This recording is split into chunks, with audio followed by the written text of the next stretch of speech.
isuk aya budak duaan anu dititah piket ku ketua muridna, nyaeta si Rohim jeung si Adit.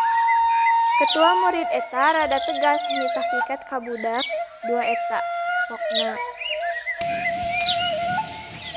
Barudak berapa tiket? Jadwal tiket teh ayeuna Adit, Udin, jeung Rohim. Buru berapa tiket?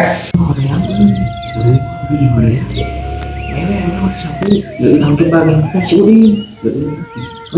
Gua sepuluh. Yang si Udin can datang di budakna. Kemana si Udin? Tuluy si Udin datang bari lempangna rada sombong. Assalamualaikum. Waalaikumsalam. Dan buru berapa tiket sarekan pae di mana? Oh ini kawan. Mana yang orang piket lagi si Rohim capek. Udin pun pergi ke warung sekolah sambil tidak menanggapi pembicaraan Rohim. Tuh sopan yang gue sepiket ngagubrak dengan motor cair tadi. Gue kayak orang bejakan KKM. Ya lah kayak orang bejakan ya. Terus KM datang ke kelas. Nah, can paling lihat gitu. Tak, tadi Pak KM itu si Udina karena ke kantin gerak. Lain mah iya nggak can ngepel gerak iya. Ke kantin di warung sahab terus pulang. Siap, ngedodet lah. Tuluy si Adit mangkat ka warung neang si Udin. Saya naon pakai.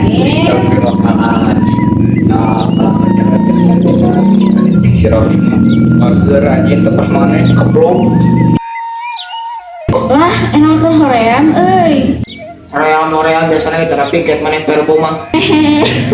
Karena sore yang orang mikir mana. Mana mayar 20.000 ke bendahara.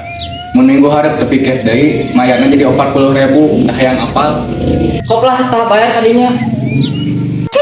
Fine. Kalau Inggris dah harga mulut penage sok-sok ramayar. Tuluy si Udin mayar ka bendahara. Aku menit.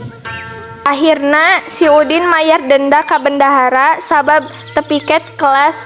Tuluy pikeun si Adit jeung Rohim enggeus beres terus guru mata pelajaran asup ka kelas. Pesen di kami, kusabab urang tos jadi murid sakola, urang kudu ngalaksanakeun peraturan nu aya di kelas. Salah sahijina nyaeta ngajaga kebersihan di kelas urang. Ku ayana piket nurutkeun jadwalna nu geus ditentukeun.